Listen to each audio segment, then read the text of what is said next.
Hi everyone, it's Helen Horta here, founder of Form Help, and we are going to look at applying for the G2G Pass.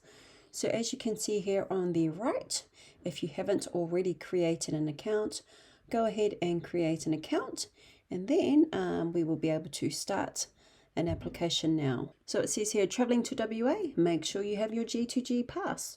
Now we all have to do our bit to keep our loved ones, communities and countries safe. If you need to travel into WA, make sure you apply for an approved G2G Pass in advance. So read more about the G2G Pass. So about the G2G Pass. So in an effort to limit the spread of COVID-19 in Australia, a state of emergency has been declared for the whole of Western Australia, and a number of directions restricting the ability of a person to travel into WA have been given by the State Emergency Coordinator. Now, completing a G2G Pass application to enter the state is mandatory, so you don't have an option. So if your application is approved, you must present your G2G Pass on arrival into WA. You can do this by using the G2G Pass or Service WA apps. Now, in addition to the G2G Pass, we have introduced a number of other services to help members of the public to meet their legal obligations as part of a world living through a global pandemic, collectively known as the G2G Suite. And you can read more about these services by reading the G2G Hub website. So there's a link right there. And it says, we are working hard to make life easier for you whilst ensuring we do our job, keeping our communities safe and secure. So you can see the apps here. So you have the G2G Pass and you also have the Service WA app. Okay, so we will go back to applying. So I'm going to go ahead and select this option here. Start your application now. So WA's border rules are changing. It says please select from the buttons below to ensure your application is assessed according to the relevant rules. So note that the G2G system is currently being updated to address ongoing changes to entry requirements. So applications to travel into WA from or after Feb the 5th cannot be made until Feb the 1st, 2022. So for more information about WA's controlled border arrangement, visit the wa.gov.au website or phone 13COVID, or that's 132684 Now, if you are arriving on or before the 4th of Feb, apply now. And if you're arriving from the 5th of Feb onwards, apply now. Okay, so I'm going to say that I'm arriving after Feb the 5th or 5th of Feb, and I will select this option here. Okay, so it says before you start, the latest updates to WA's border. So a state of emergency is in effect for the whole state of WA under the Emergency Management Act 2005 WA. The State Emergency Coordinator has given a number of directions under that act that restrict travel into WA and also travel to some places within WA. Now, a G2G Pass is required for all travellers to WA aged 16 years or older and any child travelling unaccompanied regardless of age. Now, applications can be made up to 60 days before your intended travel date, and receiving an approved G2G Pass will not permit you to enter a remote Aboriginal community that is not open to visitors. Now, if you have any questions about the application process for a G2G Pass, then go to this link here, wa.gov.au. Okay, I'm going to proceed to next. Okay, so consent to the collection and use of your information. So when you use any G2G service, it collects personal information about you, including about any children on your G2G Pass application form. Now, that information is used to manage your request to travel to WA.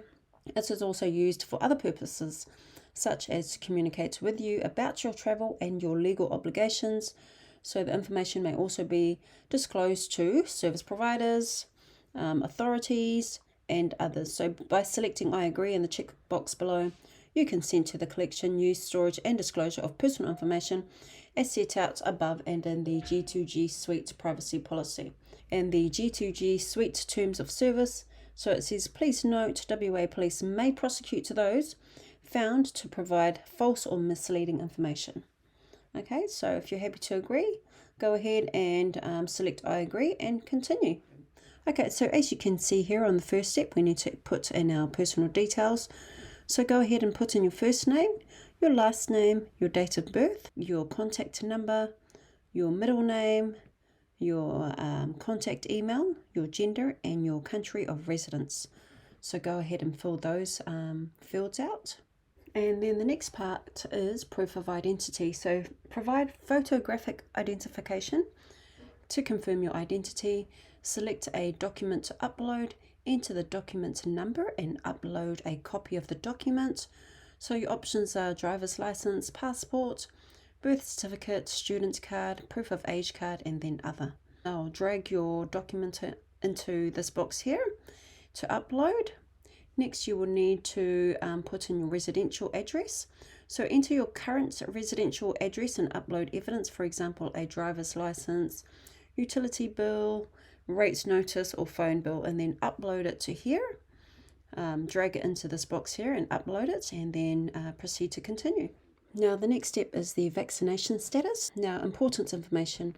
Now all applicants are required to provide proof that you are considered fully vaccinated according to Western Australia standards or have a medical exemption.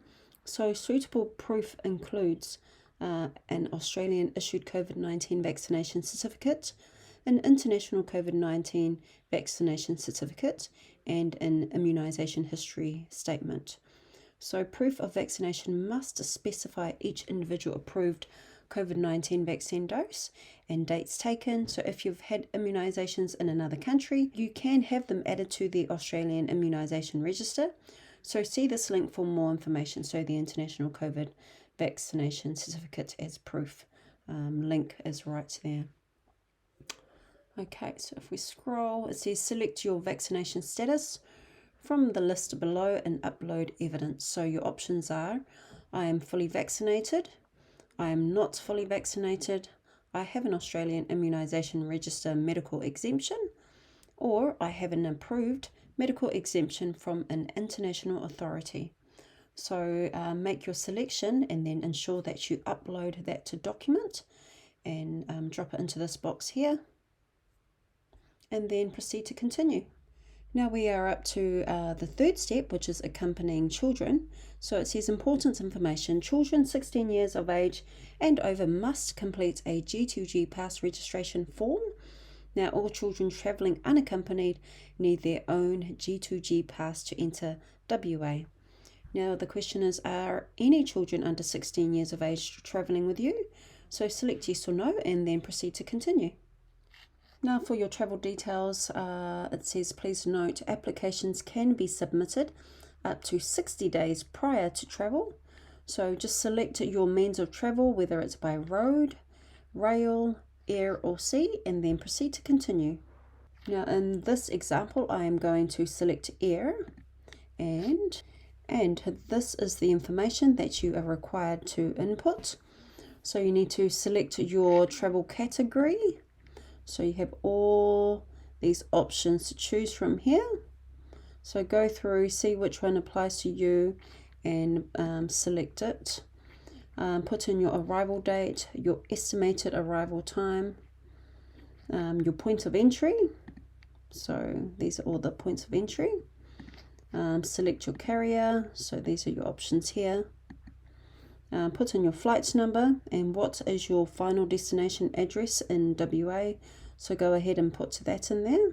And then you need to provide details regarding your travel to WA, including your full reason for travel, why you meet the selected travel category, supporting evidence, for example, proof of employment, proof of being a returning resident. Put those details in there, and then any supporting documentation that you have to support your details, then upload it in this box here. Then the next question is, have you been overseas in the 14 days prior to your planned arrival into WA? Select yes or no. So if you do select yes, the next question will be select the country or countries you will have been in prior to your arrival into WA. So for maritime offsiders, ensure you include the last port of departure. So these are all your options here. So scroll through and select what applies to you. And if you say no, then that will be gone. But the next one is declare all the states and territories you will be in or will travel through in the 14 days prior to your planned arrival into WA, including during transit. So select any that apply. So important information, you must identify an address where you could suitably quarantine. There is no requirement to actually book accommodation. And then put in your quarantine address there and proceed to continue.